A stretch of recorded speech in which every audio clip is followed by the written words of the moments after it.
அருமையான தேவனுடைய பிள்ளைகளே, முதலாவது கர்த்தர் கொடுத்த இந்த ஜூலை மாதத்துக்காக ஆண்டவருக்கு நாம் இருதயத்தின் ஆழத்திலிருந்து நன்றியோடு ஸ்தோத்திரிப்போம். நாம் தினமும் ஒரு மரணத்தை உலகத்திலே பார்த்து கொண்டே இருக்கின்றோம். புகழ்பெற்ற மனிதர்கள், அரசியல்வாதிகள், ஏழை எளிய மக்கள் மறித்துக் கொண்டே இருக்கிறார்கள். இன்றைக்கு நாங்கள் சாதாரண பிழைத்திருப்பது தேவனுடைய கிருபை. இதை நாம் ஒவ்வொருவரும் இன்னைக்கு உணரணும். கர்த்தர் எனக்கு ஒன்றும் செய்யலன்னு சொல்லக்கூடாது. இன்னைக்கு உன்னை உயிரோடு வச்சுக்க, அதுக்காக நீ புதிக்கணும். அல்லேலூயா. I am alive today because of Jesus. அல்லேலூயா. கர்த்தருக்கு ஸ்தோத்திரம். ஆண்டவரால தான் நம்ம உயிரோடு இருக்கோம் இல்லையா? எங்கே பார்த்தாலும் அழுவாங்க, எங்கே பார்த்தாலும் கண்ணீர், எங்கே பார்த்தாலும் பூமி எதிர்ச்சி, எங்கே பார்த்தாலும் யுத்தங்களெல்லாம் நம்ம பார்க்குறோம், கலவரங்கள், பயங்கரங்கள். ஆனால் கர்த்தர் இன்னைக்கு நம்ம எல்லாம் உயிரோடு வச்சிருக்கிறவருக்கு நம்ம நன்றியோடு ஸ்தோத்திரிக்கணும். ஏறக்குறைய ஒரு 1/2 வருஷத்தை கடந்துட்டோம். 2006 இப்போதான் கிறிஸ்துமஸ் தொடங்கினாலும் இருக்குது. எனக்கு இப்போதான் ஜனவரி நடத்துகிற மாதிரி இருக்குது. அதுக்குள்ள பாதி வருஷம் முடிஞ்சு போச்சு. கேட்டீங்களா? 6 மாதத்தை நாம் கடந்து வந்திருக்கிறோம். இது தேவனுடைய கிருபை. இந்த 6 மாதத்தையும் கடக்க செய்த தேவனை நாம் நன்றியோடு ஸ்தோத்திரிப்போம். 40 வருஷம் வனாந்தரத்தை அவர்கள் கடந்து பாலும் தேனும் போடுகிற கானான் தேசத்துக்கு போய் சேர்ந்தது போல இந்த 6 மாசமும் ஒரு வனாந்தரமா, ஒரு போராட்டமா இதெல்லாம் நடந்து வந்து ஒரு 7வது மாசத்துல நாம் பிரவேசிக்க நமக்கெல்லாம் கிருபை செய்த தேவனுக்கு நன்றியோடு ஸ்தோத்திரிக்கும். அதனாலதான் இதெல்லாம் உறுதி பண்ண தாவீது சொல்லுகிறார், கர்த்தர் நல்லவர், அவரை துதியுங்கள், அவர் கிருபை என்றும். இந்த 6 மாசமும் கர்த்தர் நம்ம எல்லாருக்கும் நல்லவர், போதுமானவராக இருந்தார், நம் தேவைகளை சந்தித்தார். எத்தனை பலவீனங்கள் அப்பப்போ வரும், பலவீனங்களிலே அவர் உதவி செய்தார், வியாதிகளிலே அவர் உதவி செய்தார், நம்முடைய ஒவ்வொரு குறைவுகளையும் அவர் நிறைவாக்கினார். அதெல்லாம் நினைச்சு பார்த்து நாம் இந்த மாதத்தில் கர்த்தரை நன்றியோடு ஸ்தோத்திரிப்போம். கர்த்தர் கொடுத்த புதிய மாதத்துக்காக ஸ்தோத்திரம். இன்னைக்கு நாம் நேராக தேவனுடைய செய்திக்கு போகலாம். இன்னைக்கு செய்தி ரொம்ப பெக்யூலியர் மெசேஜ். சாத்தானை ஜெயிப்பது எப்படி? ஹெட்டிங். இன்னைக்கு மெசேஜுடைய ஹெட்டிங் என்னன்னா, சாத்தானை ஜெயிப்பது எப்படி? ஏன் சாத்தானை ஜெயிக்கணும் மாஸ்டர்? நான் ஆமா, வேதம் சொல்லுகிறது, சாத்தான் பிசாசு உனக்கு எதிரி. விசுவாசிகளா, எனக்கு யாருமே எதிரி இல்லை பாஸ்டர், எல்லாரும் எனக்கு ஃப்ரெண்ட்ஸு தான் அப்படின்னு ஒரு சமயம் சொல்லலாம். எதிரி இல்லாத மனுஷன் இருக்க மாட்டான். ஆனால் நமக்கு எப்பொழுதும் தேவனுடைய பிள்ளைகளாக, நமக்கு விசுவாசிகளாக, நமக்கு தேவனுடைய ஜனங்களாக நமக்கு, தேவனுக்கு ஊழியம் செய்கிறவர்களாக நமக்கு, தேவனை சேவிக்கிறார்களாக நமக்கு ஒரு எதிரி இருக்கிறான். அவன் பேர் என்னது? பிசாசு. பிசாசானவன் அப்படின்னு பேர் அழைக்கிறார். சாத்தான் என்று அழைக்கிறார். அவர் ரொம்ப பேர் வச்சிருக்கிறார். சோதனைக்காரன், பொல்லாதவன், பொய்யன், நிறைய பேர் இருக்கிறார். அதை சொன்னா அங்கே போயிடும். சரி, இப்போ எங்க இடத்துல எழுதி இருக்குது சாத்தான் நம்மளுக்கெல்லாம் எதிரின்னு? அவன் வேற என்ன தெரியுமா? நம்மள தேவனை விட்டு பிரிக்கிறது தான் அவனுடைய வேலை. அல்லேலூயா. உங்களை ஒன்றும் அடிக்க மாட்டான், கொல்ல மாட்டான், ஒன்றும் பண்ண மாட்டான். ஏதாவது ஒரு பாதத்துல தள்ளி தேவனை விட்டு பிரிச்சிருக்கணும். அதுதான் ஒரு வேலை. அதுதான் நம்ம எதிரி செய்கிற வேலை. தேவனை விட்டு தேவனுடைய பிள்ளைகளை பிரிக்கிற மகா பெரிய வேலையை அவன் இன்றைக்கு அகில உலக சபைக்கு எதிராக அவன் செய்து கொண்டிருக்கான். ஆக இதை பேதுரு அழகாக தான் எழுதின பொதுவான நிருபத்திலே விசுவாசிகளை எச்சரிக்கின்றார். 1 பேதுரு 5ஆம் அதிகாரம் 8ஆம் வசனம் 9ஆவது வசனத்திலே அவர் சொல்லுகிறார், தெரிந்த புத்தி உள்ளவர்களாக இருங்கள். என்ன புத்தி? எல்லாருக்கும் புத்தி இருக்குது.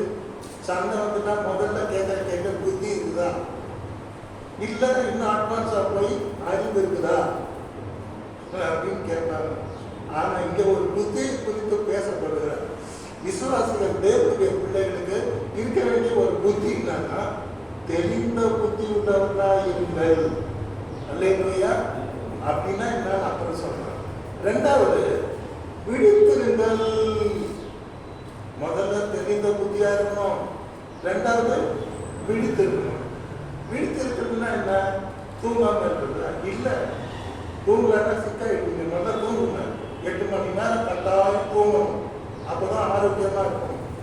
விழித்திருக்கிறதுனா என்ன அர்த்தம்னா, ஜபம் பண்றவங்கலாம் வீழ்ச்சிட்டு இருக்காங்க, பைபிள் படிக்கிறவங்களாம் வீழ்ச்சிட்டு இருக்காங்க, ஊழிய செய்யறவங்களாம் வீழ்ச்சிட்டு இருக்கிறாங்க, தேவனை துதிக்கிறவங்களாம் வீழ்ச்சிட்டு இருக்காங்க. இதெல்லாம் செய்யாதவங்க தூங்கி இருக்கிறாங்க. சரிங்களா? அதான் விழித்திருங்க.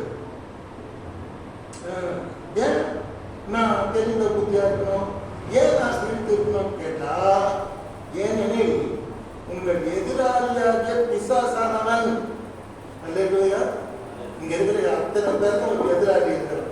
அவன் பேர் என்னது சொல்லுங்க? பிசாசு. சொல்ல வைக்க மாட்டா? நீங்க சொன்னாலும் சொன்னா கட்டியும் அவன் உங்களுக்கு எதிரிதான். உலகத்தில் நமக்கு யாரும் எதிரி கிடையாது. தேவன் நமக்கு நல்லவர். ஆனா நமக்கு ஒரு உலகத்துல ஒரு எதிரி இருக்கான், அவன் பிசாசானவன். அதை சுட்டி காட்டுகிறார். உங்கள் எதிராளியாகிய பிசாசானவன் கெர்ச்சிக்கிற சிங்கம் போல, எப்படி இருக்கான் பாருங்க, கெர்ச்சிக்கிற சிங்கம் போல எவனை விழுங்கலாமோ என்று வகை தேடி சுற்றி திரிகிறான். என்ன சுற்றி திரிகிறான்? அமெரிக்கா, ஜெர்மனி, லண்டன், உலகம் முதல்ல எல்லா விசுவாசிகள் பின்னாலையும் அவன் சுத்திட்டு இருக்கான். குறிப்பா அகில உலக சபை பின்னாலும் சுத்திக்கிட்டே இருக்கிறான். ஆக நீங்க ரொம்ப ஜாக்கிரதையா இருக்கணும். விசுவாசத்தில் நீங்கள் உறுதியா இருந்து அவனுக்கு எதிர்த்து நில்லுங்கள்.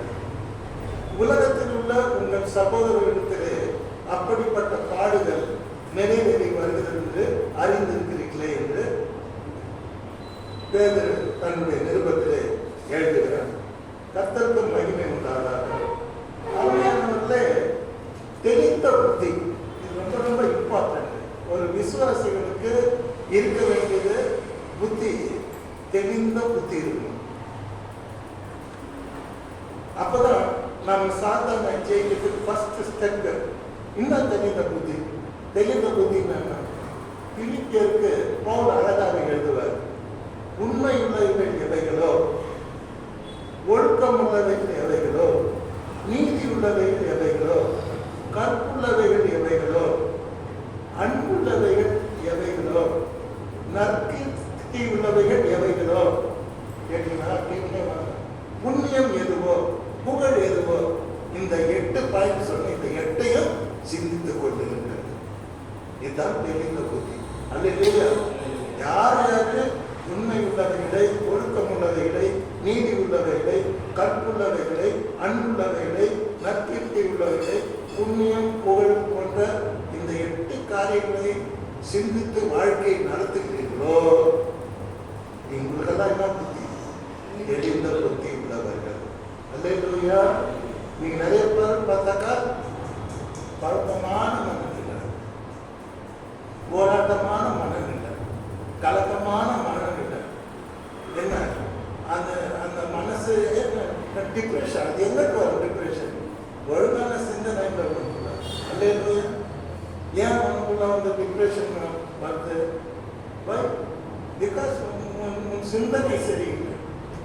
ஆக நாம் பிசாசை ஜெயிக்க வேண்டும் என்றால் பேதுரு சொல்லிக் கொடுக்கிற முதல் காரியம் தெரிந்த புத்தி உள்ளவர்களாக. 2வது விழித்திருங்கள். ஆண்டவர் கூட சொன்னார் இல்லையா, விழித்திருந்து ஜெபம் பண்ணுங்க. அப்ப ஜெபிக்காதவர்கள் தூங்குகிறவர்கள், தூங்கு மூஞ்சிகள். தூங்கினா தந்திரம் முடியும். வேதம் வாசிக்காதவர்கள் தூங்குகிறவர்கள், ஆண்டவருக்கு எந்த ஊழியமும் எந்த ஒரு கனியும் கொடாதவர்கள் தூங்குகிறவர்கள், ஆண்டவரை செய்திக்காதவர்கள் பின்பற்றாதவர்கள், ஆண்டவருக்கு எந்த பயனும் இல்லாத ஒரு விசுவாசி தூங்குற விசுவாசி.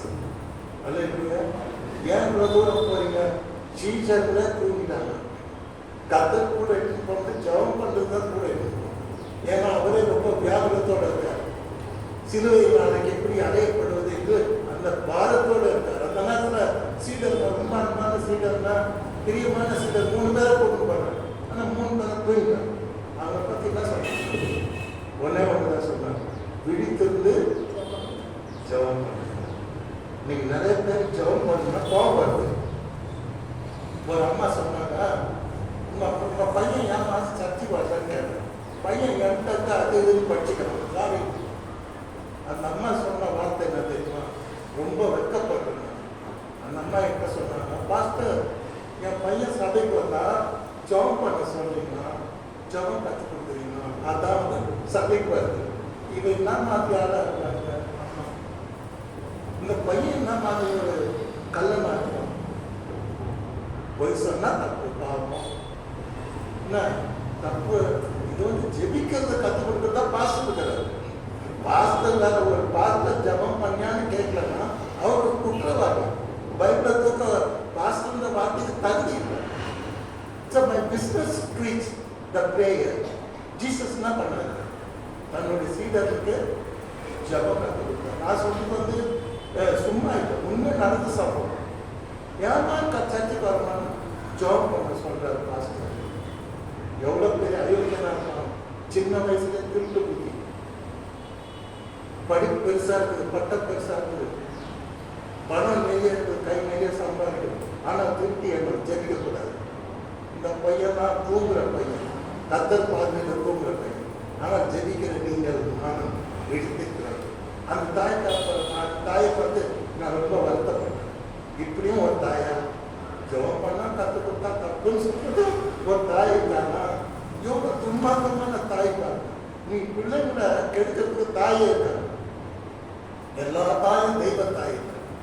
பாதி தாய் பிள்ளைங்களை ஸ்பாயில் பண்ண இந்த மாதிரி சொன்ன விடுத்து இருக்கிறது. மூன்றாவது சொல்றாரு, விசுவாசத்தில் எப்படி இருங்க? விசுவாசத்தில் எப்படி இருங்க? இப்படி ஆடி இருக்கக்கூடாது, ஸ்ட்ராங்கா இருக்கணும். அதாவது ஆழமாய் தோண்டி கண்மலையை தோண்டி ஃபவுண்டேஷன் போட்ட வீடு மாதிரி உங்க விசுவாசம் இருக்கணும். விசுவாசத்தில் நீங்கள் உறுதியா இருக்க வேண்டும். கர்த்தர் பார்த்துக் கொள்வார். கர்த்தர் எனக்காக யாரும் செய்து முடிப்பார். கர்த்தர் எனக்கு முன்பாக போகிறார். கர்த்தர் இந்த அப்பின் துவாலிலிருந்து என்னை தப்புவிப்பார். கர்த்தர் இந்த சிங்க கதியிலிருந்து என்னை தப்புவிப்பார். கர்த்தர் இந்த எரிகோ மதிலை உடைப்பார். கர்த்தர் செங்கடலை இரண்டாக பிடிப்பார். கர்த்தர் எனக்காக யோர்தானை பிளப்பார். இதுதான் சார் ஃபெய்த். அல்லேலூயா. விசுவாசத்துக்கு உறுதியா இருக்காரு. அப்ப பிசாசை ஜெயிக்க முதல் ஆயுதம் என்னன்னா விசுவாசத்தில் உறுதி. எந்த மனுஷன் விசுவாசத்துல உறுதியா இருக்கிறானோ அந்த மனுஷன்கிட்ட சாத்தான் போதும். அவனால அந்த பிசாசால அந்த விசுவாசத்தை ஜெயிக்க முடியாது.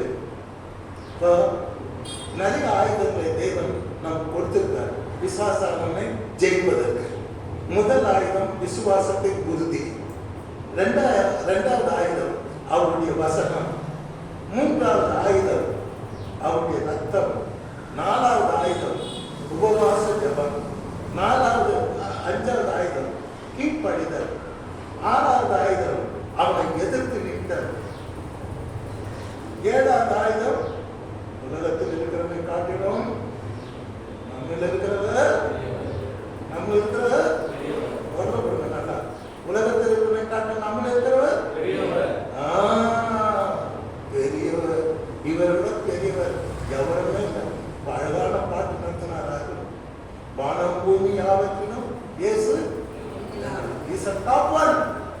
Nobody can be compared with him. He is a unique. அவரை விட ஒருத்தர் இல்லை.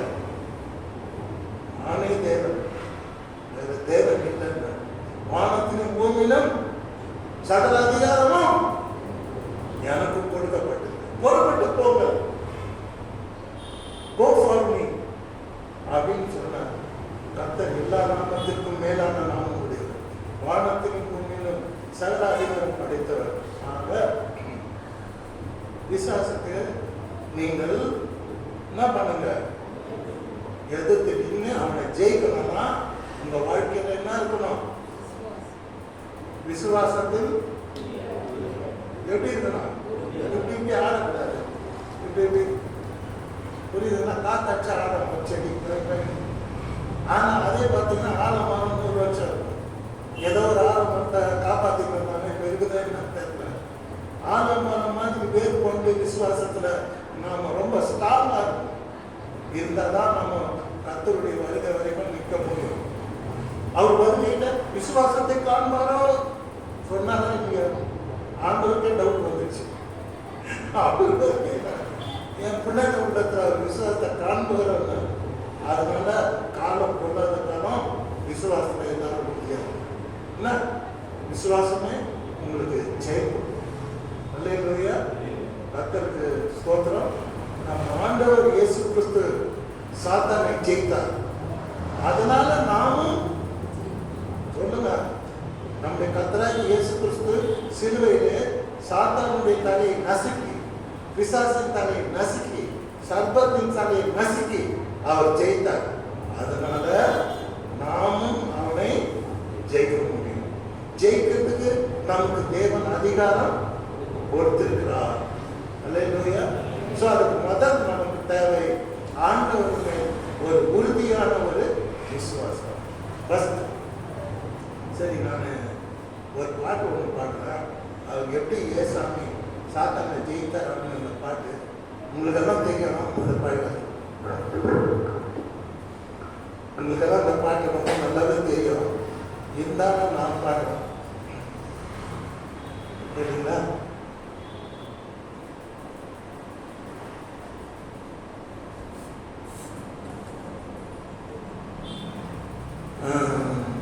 சாத்தானின் அதிகாரமெல்லாம் என் நேசர் பறித்து கொண்டார், சிலுவையில் அழைத்து விட்டார், காலால மிதித்து விட்டார். யாரா? ஏசாமி சாத்தான காலால மிதித்து விட்டார். எங்க? சிலுவையில். அல்லேலூயா.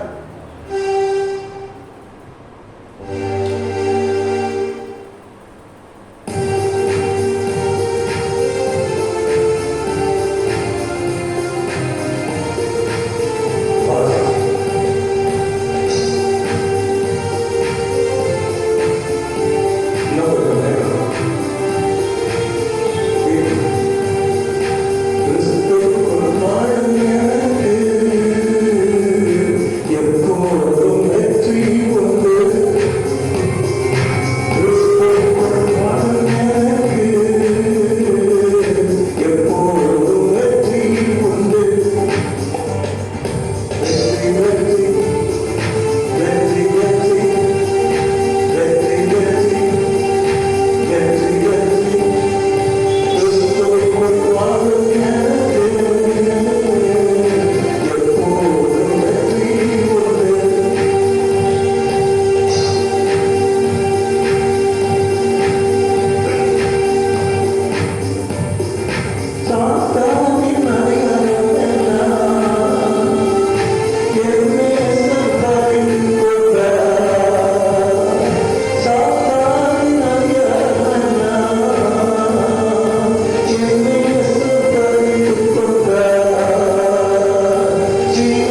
கிறிஸ்துவுக்குள் வாழறவனுக்கு எப்போ வெற்றி உண்டு? யார் மேல வெற்றி உண்டு?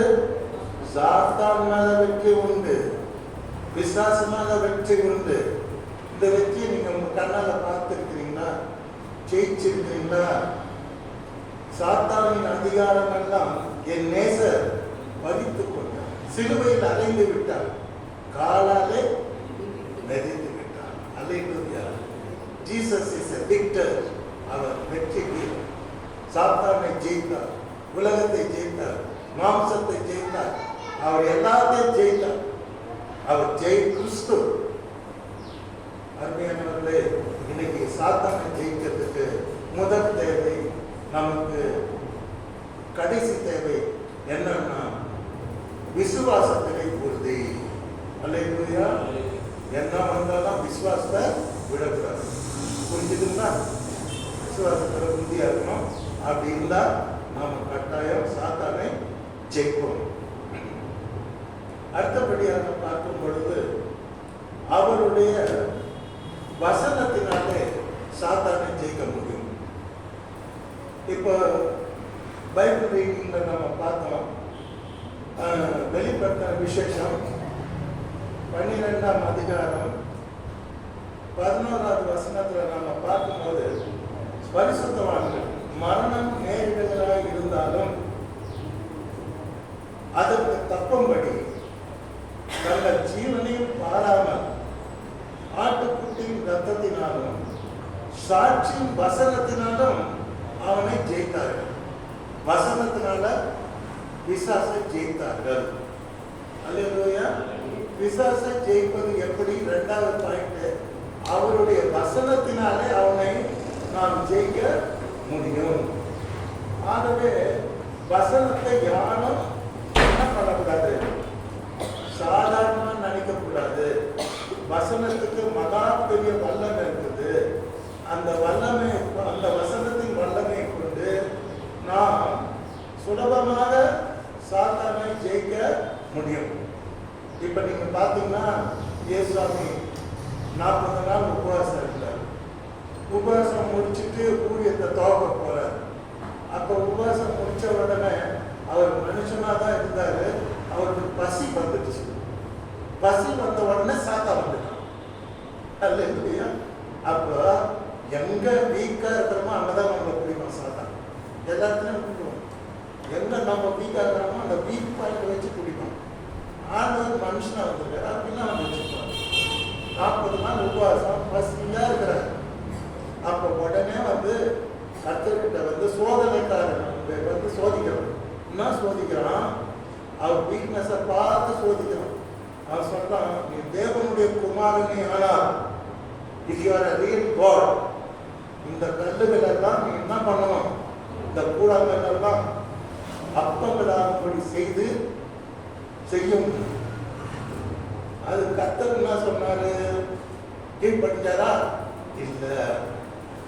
இன்னைக்கு நிறைய பேர் சாத்தானே இப்ப பைபிள் தூக்கிட்டு நிறைய இடத்துல சாத்தான் வேத போதுகிறதுன்னு சொல்றாங்க. இன்னைக்கு நிறைய பேர் வாழ்க்கை சரியில்லாம யார் இருந்தாலும் டீச் பண்ணாலும் அது சாத்தான் வேத போதுகிறது தான்.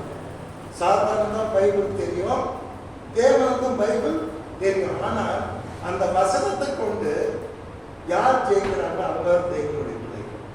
அல்லேலூயா. இப்ப ஆண்டவர் என்ன பண்ணாரு? சாத்தான் ஒரு வசனத்தை தூக்கி விட்டான். மனுஷன் 54 என்ன சொல்றாங்கன்னா, எழுதி இருக்குதான்.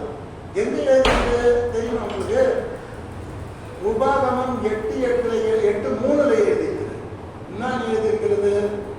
கர்த்தர் சொல்வார், மனுஷன் அப்பத்தினால் மாத்திரமல்ல, தேவனுடைய வாயிலிருந்து புறப்பட்டு வருகிற ஒவ்வொரு வார்த்தையும் பிழைப்பான்னு சொல்லத்தக்கதாக கர்த்தர் வானத்திலிருந்து மண்ணாக கொடுத்து உன்னை போஷித்தார். சாத்தான் பாருங்க, உபாகமம் 8:3 கரெக்டா ஞாபகம் வச்சு அந்த 8:3 அவன் தூக்கி விட்டுரும். கர்த்தர் சொல்றாரு, மனுஷன் இந்த மாதிரி அப்பத்தினால மாத்திரம் இல்ல, தேவனுடைய வாயிலிருந்து புறப்பட்டு வருகிற ஒவ்வொரு வார்த்தையினாலும் பிழைப்பான் அப்படிங்கிறார். தோத்துட்டான் சாத்தான். தோத்த உடனே திருப்பி பார்க்கறான். சரி, இப்ப எப்படியாவது மறக்கணும், கன்ஃபியூஸ் பண்ணணும், திரும்பி வசனத்தையே எடுத்துக்கணும். பெரிய உயரமான கோபுரத்தில் கூப்பிட்டு அவரை நிற்க வச்சுட்டு, நீ தேவனுடைய குமாரனால் தாழ புதியும் பைபிளில் போட்டுக்குது, அவங்க அவங்க வழிகளெல்லாம் காக்கும்படி கர்த்தர் கட்டளையிடுவாரு, அவங்க தேவதூதனுடைய பாதம் கல்லில் எழுதாதபடிக்கு உண்மை கைகளில் ஏந்திப்பாங்கன்னு எழுதிருக்குது. 91% சாத்தான கேட்டுப்பாங்க. முன்ன நம்மளுக்கு தெரியல. நான் சின்ன பையனாக இருக்கும்போது 91% பயாட்டா வச்சு சொல்லி சண்டே கிளாஸில் பரிசு வாங்கியிருக்கேன். 23% பயாட்டா படித்து பரிசு வாங்கியிருக்கேன். சாத்தானுக்கு 91% பயாட்டா இருக்கு. டக்கு டக்கு தூக்கி விடுறான். கொஞ்சம் கூட மிரல, கரெக்டாக சொல்கிறேன். அங்கே எழுதி இருக்கிறது கல்வியில் எழுதாத பிடிக்க உன்னை ஏந்தி வரணும் குதி. அதாவது இப்படி குச்சி செத்துட்டா ரட்சிப்பு உண்டாகிறது சிறுவில் அவர் பறிக்க மாட்டாருன்னு அவனுக்கு கெட்ட எண்ணம். அவனுக்கு தேவனுடைய பவர் தெரியல, மனுஷனாக பார்க்கலாம் ஆண்டவர். அப்போ ஆண்டவர் சொல்றாரு, ஒரு வசனத்தை தூக்கி அமரம் பண்றார். என்ன வசனம்? உபாகமம் 6:16. என்ன சொல்றாரு? மாறாதிலே உன் தேவனாகிய கர்த்தரை பரீட்சை பார்த்த மாதிரி உன் தேவனாகிய கர்த்தரை பரீட்சை பாராதிருப்பாயாக. கடவுளை நம்ம சோதிச்சு பார்க்க கூடாது. தெரியுதா? இன்னைக்கு நிறைய பேர் கர்த்தரை சோதிக்கிற பார்த்து நிறைய பேர் இருக்காங்க. எனக்கு ஒரு ஆளை தெரியும்.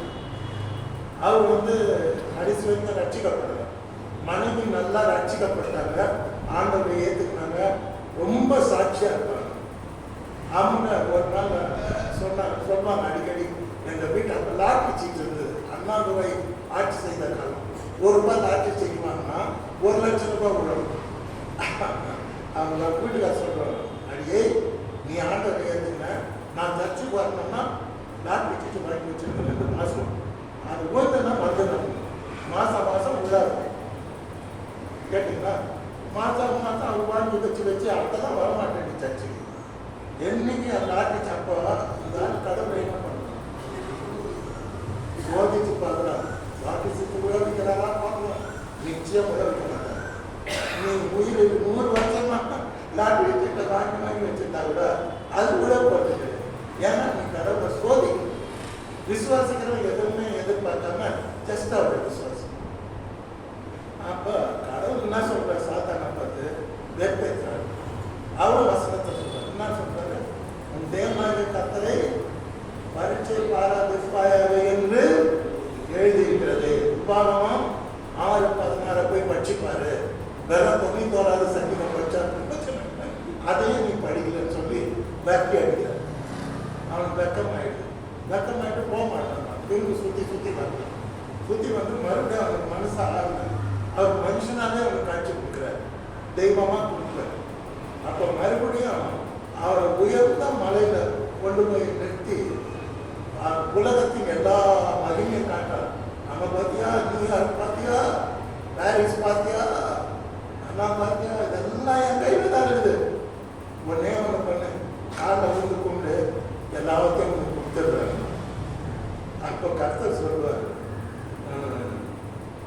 அப்பால இப்போ சத்தியனால எனக்கு இங்கே வச்சா டேஞ்சர் சொல்லிட்டு ஃபுல் பவரோட தட்டி விட்டார். அப்பொழுது இயேசு, அப்பால இப்போ சாத்தானே, உன் தேவனாகிய கர்த்தரை பணிந்து கொண்டு அவர் ஒருவருக்கே ஆராதனை செய்வார்கள் என்று எழுதியிருக்கிறது.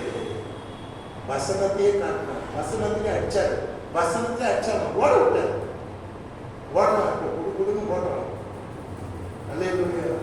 ஆக சாத்தானை ஜெயிக்கிற 2வது ஆயுதம் அவருடைய வசனம். இன்னைக்கு நிறைய பேர் பைபிளை படிக்கிறது கிடையாது. ரொம்ப தப்பு பண்றீங்க லைஃப்ல. சொல்றேன், பைபிள் படிக்காத இருக்கிறது ரொம்ப தப்பு. டெய்லி பைபிள் படிக்கணும். ஜீவா அப்பா அது கூட்டு. நம்ம எப்படி இட்லி சாப்பிட்றோமோ, மத்தியானம் சாம்பார், முழுக்காய் சாம்பார். உங்கள் ஒய்ஃப் அடிக்கடி சாம்பார் பண்ணுவாங்க. சாம்பார் மத்தியானம் சாம்பார் சாதம், என்ன பொரியல், கூட்டு எல்லாம் வச்சு சாப்பிடுவோம். அது சரீரத்து. ஆத்மாக்கு நீ என்ன சாப்பாடு சாப்பிட்ட? வசனம் தான் ஸ்பிரிச்சுவல் ஃபுட். உன் ஆத்மாவை பலப்படுத்தும், உனக்கு சக்தி கொடுக்கும், சாத்தானை ஜெயிக்க வைக்கும், உன்னை மகிழ்ச்சியாக வைக்கும். என்ன வசனத்துக்கு எத்தனை பவர் இருக்குதுன்னு உங்களுக்கு தெரியுமா?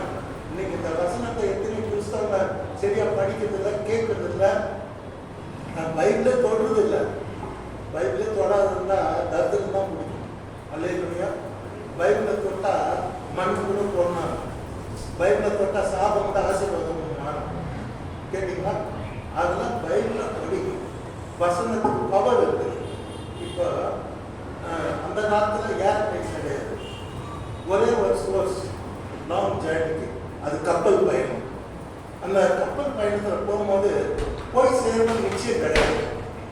திடீர்னு சொல்லிட்டு புயலுக்கு மழை, பனி, பாறை இதெல்லாம் வரும்.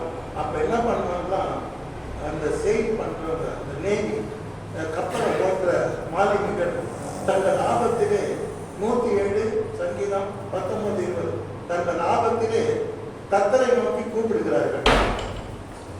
அவர்கள் இக்கட்டுகளுக்கு அவர்களை நீங்களாக்கி ரட்சிக்கிறார். ஆபத்து வரும்போது அந்த ஷிப்ல இருந்து கர்த்தரை நோக்கி கூப்பிடுறாங்க. அவங்க ஆபத்துல இருந்து அவர் ரட்சிக்கிறார். அடுத்த வசனம் பார்க்கும்போது அவர் தமது வசனத்தை அனுப்பி அவர்களை குணமாக்குகிறார், அவர்களை அழிவுக்கு தப்பு வைக்கிறார். இந்த 3 விஷயம் வசனம் செய்யும். ஒன்று, இக்கட்டுக்கு நீங்களாக்கிடுது. 2வது, வசனம் நமக்கு குணமாக்குது. 3வது, வசனம் நம்மை அழிவுக்கு தப்பு வைக்கிறது. அல்லேலூயா, அல்லேலூயா.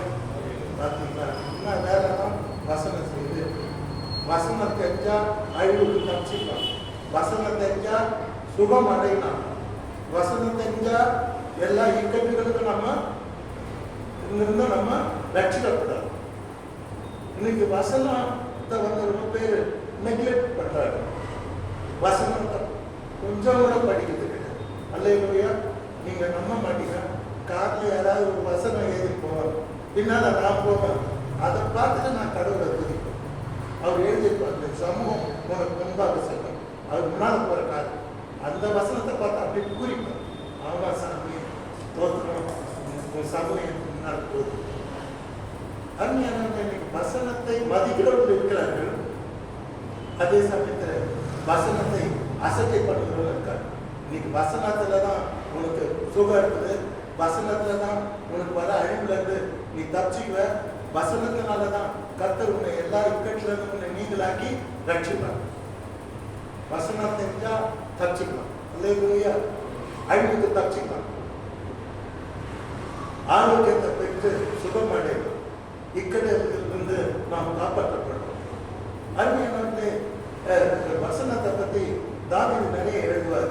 வாலிபன் தன் வழியை எதனால் சுத்தம் பண்ணுவான் கேள்வி, உனது வசனத்தின்படி தன்னை காத்துக் கொள்ளுகிறதுனால் தானே கேள்வி. அதுக்கு பதிலும் கொடுத்துட்டார். வாலிபன், how can a young man keep his way pure? How can a young man keep his way pure? Pure.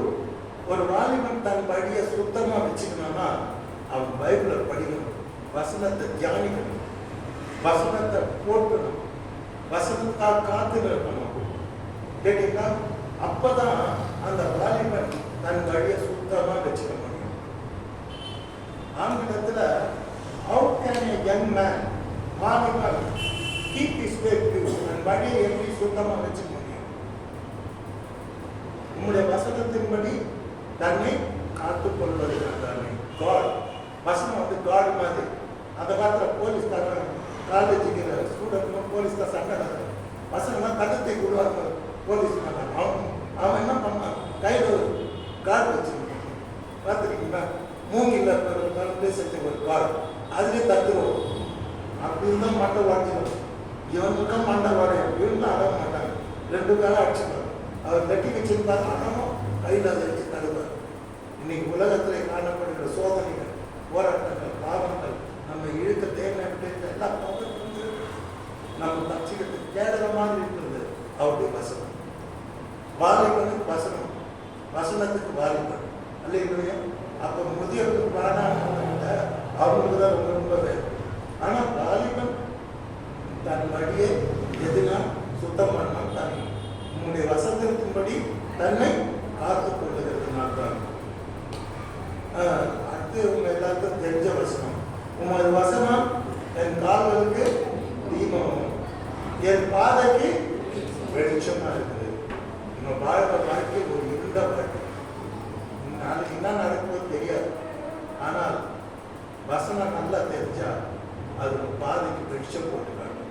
கால்கள் நீக்கும், நீக்கி உன்னை வெளிச்சமா வைக்கும். அல்லேலூயா.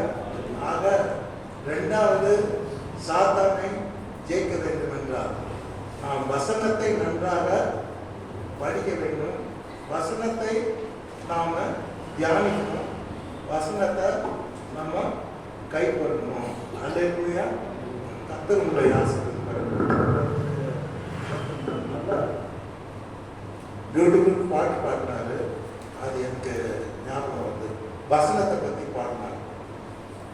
திருக்கரத்தால் தாங்கி என்னை திரு சித்தம் போல் நடத்திடுமே, உயவன் கையில் கனிமன்னார் அனுதினமும் வணைந்திடுமே, உயவன் கையில் களிமன்னார் அனுதினமும் வணைந்திடுமே, வசனம் தியானிக்கையில் இதயமதில் ஆறுதலே, காலிருவில் நடக்கையிலே தீபமாக வழி நடத்தும், காலிருளில் நடக்கையிலே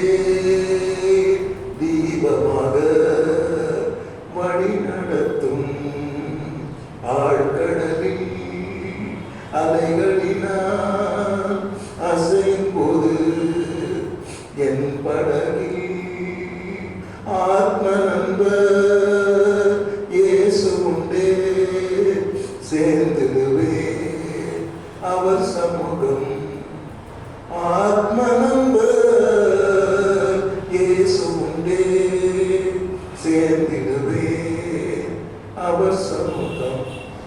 கேட்டீங்களா? உன் வசனம் தியானிக்கையில் இதயமதி ஆகுது. அம்மா கொடுக்காத ஒரு ஆறுதல். கேட்டீங்களா? உலகத்திலே அம்மா தான் ஆறுதல் கொடுப்பாங்க. ஏன்னா ஆண்டவர் தான் சொல்லிட்டாரு, நான் சொல்லல. ஆண்டவர் சொல்றாரு, தாயை போல நான் கேட்கிறேன். ஆறுதலாக பார்த்தேன். பையன் திருடிக்கே வந்தா கூட பரவாயில்லடா, இன்னைக்கு திருடாத தப்பிச்சுக்கோன்னு சொல்லுவாங்க. ஆறுதல். ஸோ ஆண்டவருடைய வசனம், அந்த வசனத்தை தியானிக்கும் போது நமக்கு கிடைக்கிறது பெரிய ஆறுதல். அது மாத்திரம் இல்லை, ஒரு இருள நமக்கு அது ஒரு வெளிச்சம் காட்டும். அல்லேலூயா. இருந்த வாழ்க்கை, நான் என்ன செய்வேன்னு தெரியாது, எப்படி போனோம்னு தெரியாது, என்ன பண்ணோம்னு தெரியாது, திகைக்கும் போது அது நமக்கு தீபம் மாதிரி கிடைக்கும். அல்லேலூயா. அல்லேலூயா. அந்த வசனம் ஆறுதல். நிறைய பேர் பைபிளை படிக்காட்ட உனக்கு எங்கிருந்து ஆறுதல் கிடைக்கும், எங்கிருந்து நிம்மதி கிடைக்கும்? பைபிளை படித்தா தானே, அதை தியானிச்சா தானே வாழ்க்கையில் நிம்மதி வரும். எங்கே நிம்மதி, என்ன நிம்மதி பாடா நிம்மதி வந்துடுமா? அவர் பாடினாரு கூட்டாதுனால. கேட்டீங்களா? எங்கே நிம்மதி? எல்லாமே அந்த கேட்டுதான் கேட்குறேன். சில பேர் வந்து சூசைட் பண்ணிக்கிறாங்க. நிம்மதி இல்லை வாழ்க்கை, எங்க போனாலும் நிம்மதி வராது சார். உங்க வசனம் அழகு பாட்டு. நான் இந்த வசனத்தை படிக்கும்போது நானே என் உள்ளத்துல வந்து ஆவியானவர் அப்படி அழகா பாடுறேன். உன் வசனம் தியானிக்கையில் இதயமதி ஆறுதலை சொல்லுங்க. இதயமதி ஆறுதலை, காலையில் நடக்கையில் தீபமாக வழிநடத்தும். இன்னைக்கு வசனம் இன்னைக்கு புறக்கணிக்கப்படுகிறது. ஆனால் இந்த வசனம் இருக்கிறதுதான் உனக்கு ஆறுதல் இருக்கு. நீ இந்த வசனத்தை எந்த கடையிலும் வாங்க முடியாது. நீ ஃபீனிக்ஸ் மால்னா போ, ஸ்பென்சர்லனா போ, எக்ஸ்பிரஸ் அப்படின்னா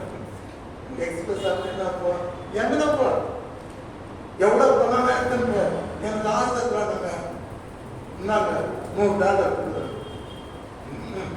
கிடைக்க. அதே உட்காந்து பொறுமையா 10 நிமிஷம் பைபிளை படிச்சுக்கலாம். அவ்வளோ ஆறுதல் கிடைக்கும். உள்ளத்தில் இருக்கிற அந்த காயங்கள் ஆற்றப்படும், உள்ளத்தில் இருக்கிற தேதனைகள் நீக்கப்படும், உள்ளத்தில் இருக்கிற குழப்பங்கள் கலக்கங்கள்லாம் போய் அமைதி பெறுவார். அல்லேலூயா. அமர்ந்த நீருடைய வசனத்தை தேவன் கொடுத்திருக்கிறார். எதுக்குன்னா நம்மை தேய்க்கும்படியா, நம்மை ஆற்றும்படியா. அல்லேலூயா. இன்னைக்கு நாம் டெய்லி பைபிள் படிக்கணும், வசனத்தை தியானிக்கணும். 10க்கும் போது கூட நான் வசனத்தை நாம் படிச்சுட்டு படிக்கணும். 10க்கு அப்போதான் நிம்மதியாக இருக்கும். அல்லேலூயா. அல்லேலூயா. இன்னைக்கு நம்ம நிம்மதி தேடி தினமும் பண்ணுறோம். அப்பெல்லாம் புரியுது இங்கெல்லாம் நிம்மதி இல்லைன்னு சொல்லுவோம். லேட்டாக புரியுது. ஃபஸ்ட்டே புரிஞ்சுன்னா நம்ம பண்ணியிருக்க மாட்டோம். ஆனால் ஃபஸ்ட்டே புரியாது. ஏன்னா இந்த இயற்கை நீர். அல்லேலூயா. உன் வசனம் தியானித்து இதே மாதிரி ஆத்தது. ஒரு கதை ஒன்று படித்தேன் நான். கதை கேட்க கதை சொல்லியிருந்தாங்க. ஒரு வேட்டைக்காரன் காட்டுக்கு போனான். வேட்டையாடு போகும்போது 3 கல் கடிச்சிடும். கல் பார்த்தா ஜொலிதான். 100 வாட்ஸ் பவர் பல்பு போட்ட மாதிரி அப்படியே அடிதான் பரவாயில்ல. ஆனால் அந்த கல் அவனுக்கு பிடிக்கணும். அப்படி ஜொலிக்குது. வீட்டில் வச்சா லைட்டே ஏற்ற மாட்டோம் சொல்லிட்டு அந்த 3 கல்லையும் எடுத்துக்கிறான். எடுத்துன்னு காட்டு வழியாக வந்துன்னு இருக்கிறான். 3 கல்லாக எடுத்துன்னு காட்டு வழியாக வந்துருக்கிறான். ஒரு கல்லை எடுத்து விட்டான். என்னத்துக்கு ஒன்று போதும். ஒரு கல்லை எடுத்து விட்டான். எதில் விட்டான்? பெரிய ரிவர் போயிட்டு நதி. அதில் தூக்கி விளையாட்டு அடிச்சுட்டான். அப்புறமா கொஞ்ச நாள் கொடுத்து வந்துன்னே இருக்கிறார். வந்துன்னே இருக்கும்போது சரி எதுக்கு 2 கல்லை எடுத்துட்டு போகணும் அப்படின்னு சொல்லிட்டு இன்னொரு கல்லையும் எடுத்து என்ன பண்ணுறான், நடுக்காட்டில் விளையாட்டாக எரிஞ்சிடறான். இப்போ கல்லை எடுத்து சிட்டிக்குள்ளே வரான். வரும்போது ஒரு வியாபாரி அவனை பார்க்குறாரு. என்னங்க கல் இது கையில் வச்சுன்னு கேட்குறாரு. இந்த மாதிரி எனக்கு காட்டில் கிடைச்சிது அப்படின்னு சொல்லி இப்படி சொல்லியிருந்த சார். பாவி, இந்த கல்லை எடுத்து நீ வா எங்கள் வீட்டுக்கு, உனக்கு எவ்வளோ பணம் வேணால் கொடுக்குறேன்னு சொல்லிட்டு அவருடைய என்னடி சொல்லிருக்காங்க, அவருடைய ட்ரெஷரி அந்த பொக்கிஷ அறைய அப்படி திறந்தாங்க. திறந்தா கோடியில் பணம் இருக்கும். வயலும் இருக்குதான், தந்த பிஸ்கெட்டுங்க இருக்குதான், நகைங்க இருக்குதான். சொன்னாங்கன்னா உனக்கு எவ்வளோ எல்லாத்தையும் கூட எடுத்து எவ்வளோ வேணா எடுத்துக்கலாம். ஆனால் அந்த கல்லை இருக்கு கொடுத்துரு. ஏன்னா அவ்வளோ அந்த மாதிரி 1000 மடங்கு அதில் அவன் சம்பாதிக்க முடியும். அப்பேற்பட்டாங்க. அவன் கண்ணீர் சீக்கி அழுதாங்க. ஏன்பா அழுதான்னு கேட்டாங்க. இல்லை சார், இந்த மாதிரி 3 கல் கிடைச்சிது. ஒன்றை நதியில் அடிச்சுட்டாங்க, இன்னொன்று தூக்கி காட்டில் அடிச்சுட்டாங்க. ஏதோ இந்த ஒன்று இவ்வளோ வேலை வச்சுருந்தோன்னு எனக்கு இப்போ தான் சார் புரியுது.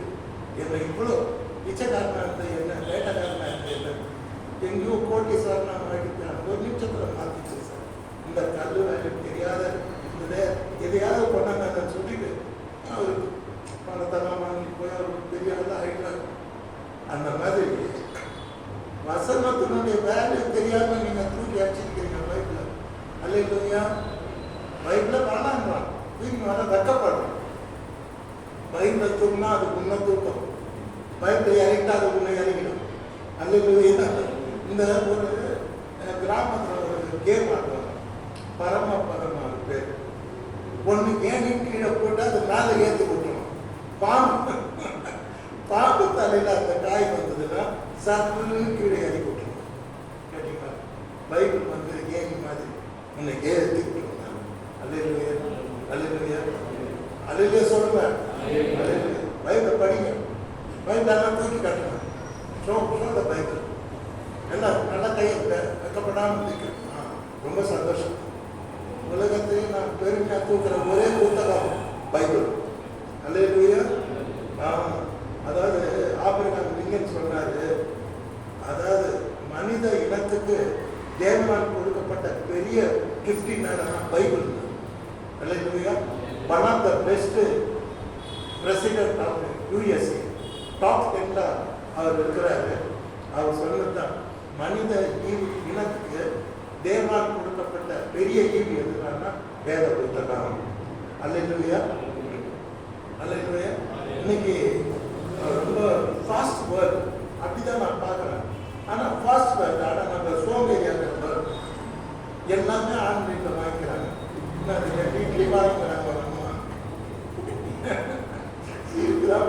கடையில் போய் மாவு வாங்கி அழகாக சாப்பிட்டு சரி மாவு ஆட்டணுங்கிற மிக்சி வேலை செய்யணும். கடையில் போனால் மாவு விற்கணும் வாங்கி 2 இட்லி சாப்பிட்டா அது வழி வேற. ஆண்கள் அம்மா புக் பண்ணிடுவாங்க 5 நிமிஷத்தில் வந்தது. அந்த காலத்தில் அழகாக எங்கள் அப்பா சின்ன பசங்க இருக்கும்போது ஒரு ஹோட்டலுக்கு போவார். உங்கள் குழந்தை இருக்குது சின்ன குழந்தை, அதுமாதிரி நானும் குழந்தை. எங்கள் அப்பா 2 கை பிடிச்சி விக்டர், எங்கள் அண்ணன் பெரிய பிஷப் அவர் இருக்காரு, இப்போ சர்ச் ஆஃப் சொல்லுங்க. நான் கொஞ்சம் எங்கள் கையில் பிடிச்சி நல்லாரு ஜிப்பா போட்டுருப்பார். எங்கள் அப்பா பேசி கட்டுவார். எங்களுக்கெல்லாம் பேசி கட்ட தெரியாது. அது ஒரு அழகாக இருப்பார் பார்க்க. வெள்ளை ஜிப்பா வெள்ளை வச்சு கட்டுவாங்க. அப்போல்லாம் இதெல்லாம் கிடைக்காது. மாதத்துக்கெல்லாம் 20 ரூபாய் சாப்பிடுவோம். அந்த சம்பளத்தில் தான் அவர் வாழ்ந்தார். கூட கை பிடிச்சிட்டு போகிறார். ஒரு ஓட்டம் இருக்குங்க. அன்றைக்கி தான் எங்களுக்கு மகிழ்ச்சியான நாள். நல்ல கோயிலுக்காக தான் வரணும். கோயில் எப்படா முடியும் அதுதான் காத்து இருக்கும். முடிஞ்ச உடனே எங்கள் அப்பா ரொம்ப சந்தோஷம். பார்த்தா ஒரு மலையில் தான் ஹோட்டல் கழிச்சிருக்கோம். நான் சின்ன கடை தான் போய் உட்காந்து 2 சாம்பார், ஒரு 2 இட்லி சாம்பார், ஒரு வடை. அப்பா 5 ஸ்டார் ஹோட்டலில் நான் எவ்வளோ தடவை சாப்பிட்டேன். அதில் இல்லாத ஒரு இருக்கும். அதில் பார்த்தேன் என்ன அங்கே அவ்வளோ மகிழ்ச்சியாக சாப்பிட்டேன். அந்த 2 இட்லி சாம்பார் ஒரு வடையை அவங்க டேஸ்ட்டாக நான் சாப்பிடுவேன். கர்த்தருடைய பரிசுத்த நான் சொல்கிறேன்.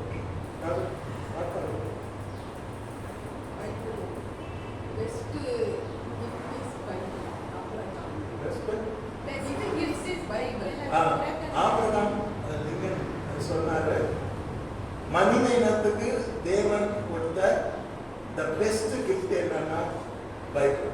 அல்லேலூயா. நியூக்ளியர் வெப்பன் கிடையாது. அல்லேலூயா. அது தண்ணி அழிச்சுட்டு போகிறாங்க. பைபிளை தான் கொடுத்தாரு. பைபிளை நம்ம படித்தோம்னா நமக்கு அவ்வளோ ஆர்வம், அவ்வளோ சந்தோஷம், அவ்வளோ சமாதானம் கிடைக்கும். கர்த்தர் சொல்கிறேன், நான் ரொம்ப எமோஷனல் ஆகிட்டேன்.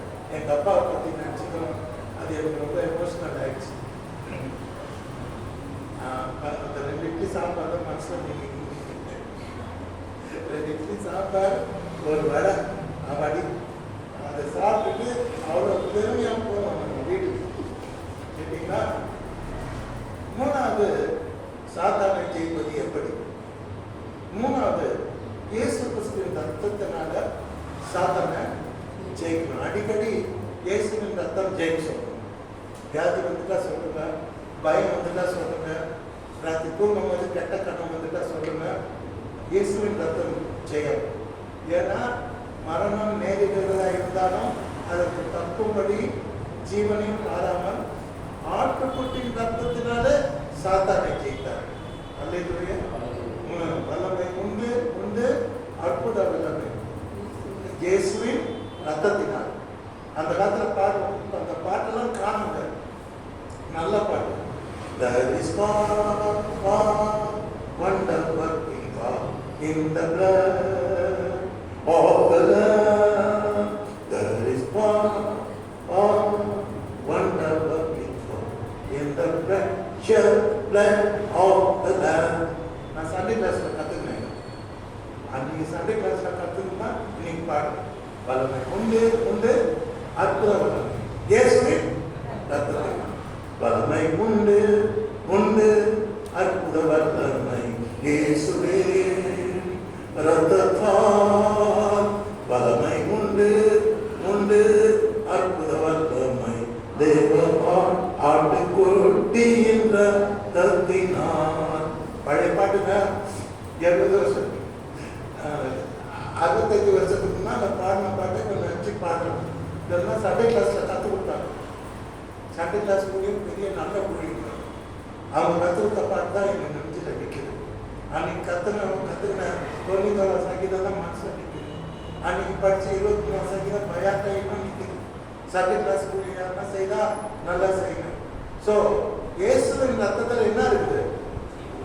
வல்லமை, பவர். சாத்தான் பயப்படுவான். சாத்தான கிட்ட போய் இயேசுவின் ரத்தம் ஜெயின்னு சொன்னா அவன் பயப்படுவான். அல்லேலூயா. என் வாழ்க்கையில் எத்தனையோ பிசாசுகளை நான் துரத்திருக்கேன். இயேசுவின் ரத்தம்னா ஐயோ சொல்லாதீங்க பாஸ்டர், நான் போயிடுவேன்மா. அதை திருப்பி வேற மேலே சொல்லுவோம். சொல்ல அவன் கலந்து ஓடிக்குவோம். நிறைய பிசாசு பார்த்து இந்த கிராம ஊழியம் போகும்போது மெயினாக இந்த நிறைய பிசாசு பிடிச்சவங்களை பார்த்துருக்கோம். இயேசுவின் ரத்தத்தில் வளரும். Where is power? There is power in the blood of. இந்த இயேசுவின் ரத்தத்தில் தான் பெரிய வளரும். அடிக்கடி இயேசுவின் ரத்தம் ஜெயம்னு சொல்லணும். என் ஃப்ரெண்டு பப்ளிக் ப்ராசிக்யூட்டர்னா தெரியாத ஒரு நாள் அவர் கூட பெரிய போலீஸ் ஸ்டேஷனோட போயிட்டார். அவர் ரொம்ப ஜப வீரர், 2 பேரும் ஜட்ஜி பண்ணுவாங்க. Catering shaker public prosecutor. Police பயப்படும், ஜட்ஜி பயப்படுவார். அவர் கூட போன உடனே பெரிய இன்ஸ்பெக்டர் ஆகணும், இந்த ஊரே நடத்துவோம். ஏதுன்னு சல்யூட் அடிக்கிறோம். Sir good morning sir. உட்கார மாட்டேன்னா அங்கே இருக்கிற போலீஸ் எல்லாம் எழுந்துச்சு. அவருக்கு அந்த காலத்து பப்ளிக் ப்ராசிக்யூட்டர் அப்படியே ரெஸ்பெக்ட். ஏன் குட் மார்னிங் கூட போனீங்கன்னா குட் மார்னிங் கேட்டீங்கன்னா அப்புறம் அவர் இன்விடேஷன் சொன்னார். இஸ் அ பாஸ்டர் ஸ்டேயிங் நாளைக்கு சொல்றாரு. அவர் ஒரு நாள் ஒரு சாட்சி சொன்னார். பெங்களூருக்கு குடும்பமாக கோயில் இருந்தாங்க. கோயில் இருக்கும்போது வழியில் காரு, மனைவி, 4 குழந்தைங்க, மொத்தம் 6 பேர் கார் இதோட சேர்த்து. திடீர்னு பெங்களூர் ரூட்ல என்ன ஆயிடுச்சா, கார் பாட்டு அப்படியே தலைக்கிட 2 தடவை உருந்துச்சான். அவர் சொன்ன ஒரே, அவர் தான் டிரைவ் பண்ணாரா, அவர் ஒரே ஒரு வார்த்தை தான் சொன்னார், இயேசுவின் ரத்தம் ஜெயம். கார் போய் சைடில் ஒரு மரம் மேலே மோதி நின்றுச்சான். நின்ன உடனே இவங்க கார் திறக்க முடியல, எல்லாம் தலைகீழாக இருக்காங்க. அந்த கிராமத்தில் இருக்க மக்கள் எல்லாம் ஓடி வந்து காரை தூக்கி நீரை கட்டி திறந்து பார்க்குறாங்க. எல்லாம் ஜம்முன்னு இருக்கிறாங்க. அது அந்த பப்ளிக் ப்ராசிக்யூட்டர் எனக்கு இந்த சாட்சியை பர்சனலாக சொன்னாங்க. நான் சந்தோஷப்படுறேன். 6 பேரும் நல்லா சொன்னாங்க. நான் சொன்ன ஒரே ஒரு வார்த்தை, இயேசுவின் ரத்தம் ஜெயம்.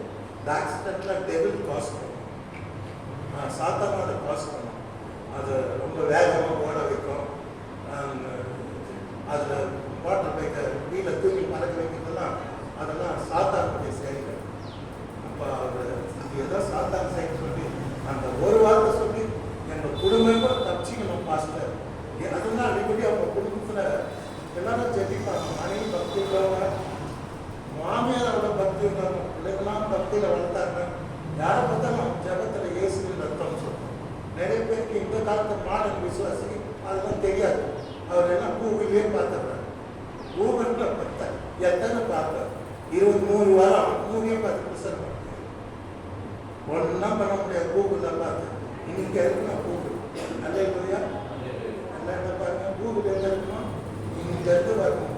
அதான் ரியல் கூகுள் அல்ல இல்லையா. ஸோ இயேசுவின் ரத்தத்தில் வளம் அடிக்கடி உச்சரிப்பீங்கன்னா சோறு வரும்போது, கவலை வரும்போது, நோய் வரும்போது, பலவீனம் வரும்போது என் வாயெல்லாம் அடிக்கடி வரும். இயேசுவின் ரத்தம் ரொம்ப ஈஸியாக சொல்கிறேன். நான் இப்போ பார்க்குறேன் நிறைய பேர் மோட்டர் பைக்லேயே இயேசுவின் ரத்தம் ஜெயிக்கிறாங்க. விசுவாசிகள் போகிறாங்க. நிறைய நல்ல விசுவாசிகள் காரில் இயேசுவின் ரத்தம் ஜெயம் போட்டுருக்காங்க. இயேசுவின் ரத்தம்னால சாத்தான் பயப்படுவோம். சாத்தான சரியா தாக்குற ஒரு ஆயுதம் உறுதியான விசுவாசம், தேவனுடைய வசனம், இயேசு கிறிஸ்துவின் ரத்தம். நீ ஆட்டப்பட்டு ரத்தம் ஜெயிச்சுக்கலாம், சக்சஸ்ஃபுல்லாக ஜெயிக்கலாம். இப்போ நான் இயேசுவின் ரத்தம் சொல்றேன், நீங்கள்லாம் ஜெயம்னு சொல்றேன். புரியுதுங்களா? செய்யணும்னு சொல்லணும். இந்த எல்கேஜியில் சொல்ல மாட்டாங்க. இயேசுவின் ரத்தம் இன்னும் கொஞ்சம் சத்தமாக யூகேஜியில் சொல்றாங்க. இயேசுவின் ரத்தம், இயேசுவின் ரத்தம். இன்னொன்று ஒன்று சொல்றேன், 3 சொல்றேன். சிலுவையின் ரத்தம். என்ன சத்தத்தை காணும். சிலுவையின் ரத்தம், சிலுவையின் ரத்தம், சிலுவையின் ரத்தம். பார்த்து சாத்தாம போடி இருக்கு, சாத்தாம போடு. 3வது தேவாட்டுக்குட்டியின் ரத்தம். என்ன கொஞ்சம் சத்தமா, தேவாட்டுக்குட்டியின் ரத்தம், தேவாட்டுக்குட்டியின் ரத்தம், தேவாட்டுக்குட்டியின் ரத்தம். அவ்வளவுதான். கம்ப்ளீட்டா நீங்க ஜம்மனு மன ரீதியா உடல் ரீதியா விடுதலை. அடிக்கடி நான் ஐயா ஜபிக்கிறதுக்கு முன்னால ஒரு 50 தடவையாவது இயேசுவின் ரத்தத்தை சொல்லாம ஜபம் பண்ணுவாங்க. அப்புறம் தான் ஜபம், அப்புறம் தான் துதி, அப்புறம் தான் ஆறாது. முதல்ல அந்த ரத்தத்தை சொல்லி சாத்தானை ஜெயிச்சு இருளை ஜெயிச்சுட்டு எல்லாத்தையும் ஜெயிச்சுட்டு அப்புறமா தான் ஜபம் பண்ணணும். அடிக்கடி சொல்லிக்கிங்க இயேசு சாத்தான் சரியா தாக்குற ஒரு 3வது ஆயுதம் இயேசு கிறிஸ்து. அல்லேலூயா. 4வது சாத்தானை ஜெயிப்பது எப்படி? 4வது ஆயுதம் இயேசு கிறிஸ்துவின் நாமத்தில் நாம் சாத்தானை ஜெயிக்கணும். அல்லேலூயா. அடிக்கடி இயேசுவின் நாமம் ஜெயம் சொல்லணும். இயேசுவின் நாமம் அதிகம் பேசுவார். ஊமசாமி சத்தமா சொல்லுங்க. இயேசுவின் நாமம், இயேசுவின் நாமம், இயேசுவின் நாமம். பாட்டு சண்டே கிளாஸ் பாட்டு. இயேசுவின் நாமத்தில், இயேசுவின் நாமத்தில் ஜெயம் நமக்குண்டு. இயேசுவின் நாமத்தில், இயேசுவின் நாமத்தில் நீங்கள் பறந்தோடும். இயேசு நாமத்தில் நிற்கும் போது யார் நமக்கு எதிர் நிற்பாரே? இயேசு இயேசு நாமத்திலே ஜெயம் நமக்குண்டு. ஜெயம் இருக்குது. விடிய ராமாயணத்தை கேட்டு சீதை யார் வேணா சித்தப்பா ராமன் கேட்டீங்கன்னா எதுல ஜெயம் இருக்குது? இயேசுவின் நாமத்தில் ஜெயம். ஆண்டவர் சொன்னாரு மார்க் 16:17 விசுவாசிக்கிறவர்களால் நடக்கும் அடையாளங்களான என் நாமத்தினாலே பிசாசுகளை துரத்துவார்கள். போ. எப்படி துரத்திக்கிறீங்களா உங்க லைஃப்ல? பிசாசை துரத்தணும். உங்க வீட்டுல ஒரு நாய் வந்துச்சு, அது உங்க நாய் இல்லை, யாருக்கு நாய் உங்க வீட்டுல வந்துச்சு, சந்தோஷமா இருக்கணுமா? நாய் உட்கார சாயெல்லாம் போட்டு சாப்பாடு போடுறோம் அப்படி சொல்றீங்க. என்ன பண்ணுறீங்க? சின்ன குழந்தைங்க தான் பயப்படாத இருக்கும். பெரியவங்களா பார்த்தா தானே பயப்படும். தத்துறீங்களா இல்லையா? சாத்தானுக்கு அதே ட்ரீட்மெண்ட் தான் கொடுக்கணும். உங்க வீட்டில் வந்தாங்கன்னா இயேசு நாமத்துல போ. நம்ம வீட்டில் பார்க்க வைக்கிற விளைவிக்காத போ. இயேசுவின் நாமத்தை நம்ம புரிஞ்சுக்கணும். அர்த்தம் சொன்னார், வானத்திலும் பூமியிலும் எனக்கு சகல அதிகாரம் கொடுக்கப்பட்டு புறப்பட்டு போங்க. விசாச தோர்த்தங்க, சுவிசேஷத்தை அறிவிங்க, பரலோக சபைமா இருக்குதுன்னு சொல்லுங்க. என்ன நாமான பாஷை பேசுங்க. சாப்பிட்டு எதையும் குடிச்சாலும் உங்களை சேதப்பட்டாது. என் நாமத்தினால உங்களுக்கு எல்லா அதிகாரத்தையும் கொடுக்குறேன். போக கர்த்தர் நமக்கு அதிகாரம் கொடுத்துருக்கார். அல்லேலூயா. ஆகவே இயேசுவின் நாமத்திலே பிசாசை நாம் ஜெயிக்க முடியும். அது 4வது ஆயுதம். 5வது ஆயுதம் டேலண்ட். 5வது ஆயுதம் சொல்லி முச்சல போடுறாங்க. ஆண்டவர் சீடர் இருக்கும்போது ஒரு 12 வயசு பையன் அவனுக்கு பார்த்தா அடிக்கடி இழுப்பு நோய் வரும். ஓடி போய் எங்கன்னா குளத்துல போட்டு விடுவோம், இல்லைன்னா நெருப்பு எடுத்து நெருப்புல குதிக்க போவோம். அவங்க அப்பா ஏசாமி கிட்ட கூப்பிட்டு வருவார். ஆனால் ஏசாமி அன்னைக்கு கொஞ்சம் வெளியே போயிருப்பார், தூரமாக இருப்பார். 12 சீடர்கள் தான் இருப்பார். அவங்ககிட்ட அவங்க அப்பா அழுவார், என் பிள்ளை ஒரு பிசாசு பிடிச்சிருந்தது, நெருப்புலையும் தீயிலையும் தண்ணி விடுது, என் பிள்ளைய உயிரை காப்பாற்றுங்க, அவனுக்கு பிக்ஸ் நோய் வந்து வேற வாயெல்லாம் ரொம்ப நல்லா கஷ்டப்படுறான், நீங்கள் தான் காப்பாற்றுங்க. சீசர்கிட்ட ஜபம் பண்ணி பண்ணி பார்க்குறாங்க, ஆனால் துரத்த முடியல. அவங்களுக்கு வெக்கம் ஆயிடுது. உடனே அங்கே இருக்க வேதக்காரர்கள் எல்லாரும் சீசரை பார்த்தாங்க. என்னையா உங்கள் ஆண்டவர் எவ்வளோ அற்புதம் செய்தார், உங்களால் இதை துரத்த முடியாதுன்னு சொல்லி கேள்வி கேட்குறாரு. திடீர்னு பார்த்தா ஆண்டவர் வந்துடுறாரு. ஆண்டவர் கேட்குறாரு, அந்த அப்பா கூப்பிட்டுக்காரு, என்னங்க பிரச்சனை? சொல்லுவோம், சின்ன வயசுலேருந்து பேய் பிடிச்சிருக்குது, இவங்க நெருப்புலையும் அப்புறமா ஆழமான கொலை போட்டு தள்ளி விடுது, என் பிள்ளைக்கு ஒரு லைஃப்பில் கேரண்டி இல்லை சார்னு கண்ணீர் சொல்லி ஆண்டவர்கிட்ட அழுவோம். அழுவும் சொல்லுவார், அந்த பிசாசை ஒரு அதற்கு தான் அதட்டினாரு, அது ஓடி போயிடும். ஓடி போயிட்ட பிற்பாடு அவன் நல்லாக்கி அவங்க அப்பா கூட அவனை அனுப்பிச்சிடுவார். அப்புறம் சீஷர்கிட்ட தனியாக ஆண்டவர் கேட்பாங்க, ஆண்டவர் நீ ஈஸியாக துரத்திட்டு எல்லாம் துரத்த முடியும் ஆண்டவர், நாங்கள் எவ்வளோ ட்ரை பண்ணுவோம். அப்போ அவர் சொல்வார், இந்த ஜாதி பிசாசு ஜாதி மனுஷனுக்கு தான் இருக்குது நான் நினைச்சேன். சாத்தானுக்கு ஜாதி இருக்குது, முதல்ல நாய்க்கு நாயுடுனா எங்க இருக்குதுன்னா சாத்தானுக்கு இருக்குது. நான் சொல்றேன்னா ஏசாமி சொல்றாரு, என்ன சொல்றாரு, இந்த ஜாதி பிசாசு நான் ஜாதி அப்படின்னா ஜாதியில சின்ன பிசாசுக்கு பெரிய பிசாசுக்கு என்னன்னு தெரியாது. கூட்டம் கூட்டமா அது கிடந்து ஜாதியாக குரூப்பா அவங்க ஜூரிஸ்டிக்ஷன் தான் அவங்க இருக்கிறாங்க.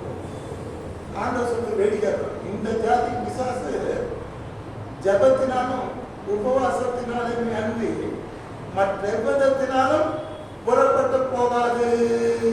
ஆமென். அல்லேலூயா.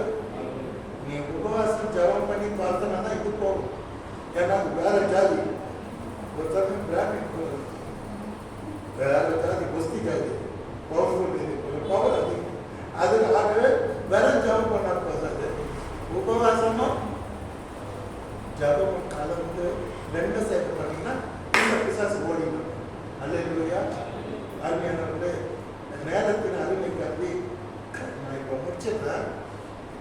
நிறைய ஆயுதங்கள் இருக்கிறது பிசாசு தோற்றத்துக்கு. அப்புறமா நம்ம படிக்கலாம். இப்போ சொல்லுவேன். முதல் ஆயுதம் என்ன?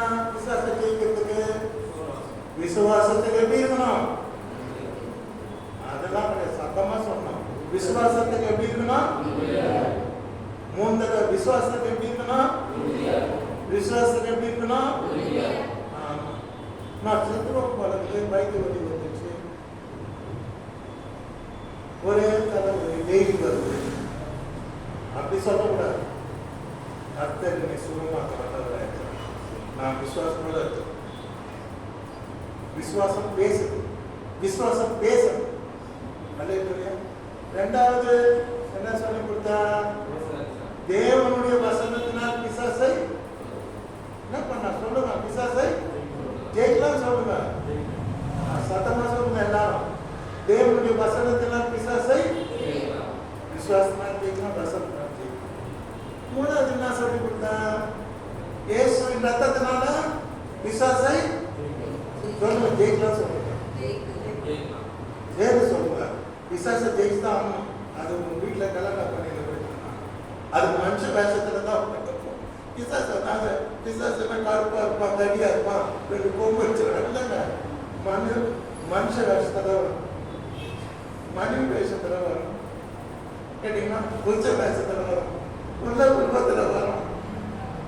நிறைய பேர் சாத்தானா எப்படி பயங்கரமா இருக்கும். அப்ப அதெல்லாம் கிடையாது. சாத்தான் மனுஷ வேஷத்துல வரும். அல்லேலூயா. அப்போ இந்த சாத்தான ஜெயிக்கிற அடுத்தது இயேசு ரத்தத்தினால நம்ம சாத்தான ஜெயிக்கலாம். இயேசுவின் நாமத்தினால நம்ம சாத்தான ஜெயிக்கலாம். இறுதியாக உபவாசத்தினாலும் ஜபத்தினாலும் சாத்தானை ஜெயிக்கலாம். வாரத்துக்கு ஒரு தடவை உபவாசம் பண்ணணும். அல்லேலூயா. டெய்லி சாப்பிட்டு நேரம் கூடாது. ஒரு நாள் மிஷனுக்கு வந்து ஷட் அவுட் பண்ணணும். கேட்டீங்களா? ஆண்டவரே 6 நாள் எல்லாத்தையும் சிருஷ்டிச்சாரு. யாராவது நல்ல ரெஸ்ட் கொடுத்துட்டாரு. ரெஸ்ட் கொடுத்து ஜனங்களும் சொல்றாரு நீங்களும் ரெஸ்டா இருக்கணும். வேலை இருக்காலும் வேலைக்காரி ஆடு மாடி எல்லாரும் ரெஸ்ட் கொடுக்குறாரு. ரெஸ்ட் கொடுக்காத சாப்பிட்டுனே இருந்தா டெய்லி. எஸ்தர் 3 நாள் குசியாம குடியாம ஜெபம் பண்ணி சட்டத்தை உடச்சுட்டான். ஒரு சிங்கிள் உண்மை. அல்லேலூயா. உபவாசத்துக்கு அவ்வளவு பவர் இருக்குது. உடைக்காததை உடைக்க முடியும், கட்டாததை கட்ட முடியும், இணைக்காததை இணைக்க முடியும், சேர்க்காததை சேர்க்க முடியும். ஆகவே வாரத்துக்கு ஒரு நாள் பாஸ்டிங் புரியுதுன்னா? எலிசா 40 நாள் உபவாசம் இருந்தார். மோசே 40 நாள் உபவாசம் இருந்தார். இயேசு 40 நாள். நிறைய பேர் இருக்கிறார் உபவாசம்.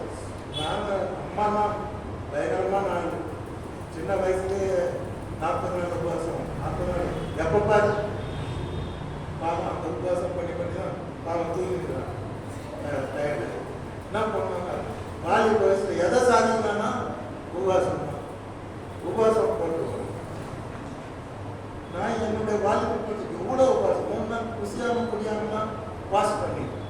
இன்னைக்கு ஒரு பாஸ்டர் நிற்கிறேன்னா சும்மா இல்லைங்க. எவ்வளோ உபவாசம் நிறைய உபவாசம் பண்ணணும். I like it. உபவாசம் மெடிக்கலாக பார்த்தீங்கன்னா எவ்வளோ நல்லது தெரியுமா?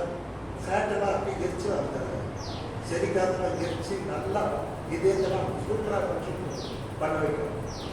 அதை பற்றி இப்போ நான் சொல்ல விரும்பல. பட் உபவாசம் ஸ்பிரிச்சுவலாக தான் இருக்கும். இதையெல்லாம் நம்ம நினச்சிட்டு உபவாசம் வாரத்துக்கு ஒரு நாள் இல்லை, ஒரு நாள் கஷ்டம் வேலைக்கு போகிறோம். சரி 6 நாள் நிறைய பேர் நான் கற்றுக் கொடுப்பேன். கம்யூனியன் எடுக்கும்போது டீக்கன்ஸ்லாம் சொல்லி கொடுப்பேன்.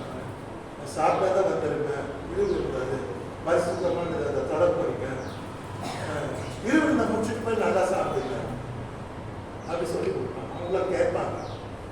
அதை வந்து விசுவாசம் எல்லாருமே சொல்லி கொடுக்குறேன். வாரத்துக்கு நான் ஒரு நாள் உபவாசம் அல்லையா, முடியலன்னா மறுநாள் இருக்கு, மறுநாளாவது உபவாசம். சரிங்களா? உபவாசம் இருந்தால் தான் நம்ம குடும்பம், நம்முடைய வாழ்க்கை எல்லாமே ஆரோக்கியமாக இருக்கும். உபவாசம் ஜபத்தினால பிசாசை ஜெயிக்கலாம். அடுத்து சாத்தானை எதிர்த்து நிற்கிறேன், பயப்படக்கூடாது, தேவனெல்லாம் பயப்படும், சாத்தானை பயப்படக்கூடாது. அப்புறம் தேவனுக்கு கீழ்ப்படிறது மூலமாக சாத்தானை நம்ம ஈஸியாக ஜெயிக்க முடியும். கர்த்தர் தாமே உங்களை ஆசீர்வதிப்பாராக. சாத்தானை ஜெயிக்கிறதுக்கு 7 ஆயுதம் உங்கள் கையில் இன்னைக்கு கொடுத்துருக்கேன், சொல்லி கொடுத்துருக்கேன். இதை வச்சு நீங்கள் பிசாசை ஜெயிங்க, சாத்தானை ஜெயிங்க, வெற்றிகரமாக வாழ்க. கர்த்தர் உங்களை ஆசீர்வதிப்பாராக. ஆமென். நம்முடைய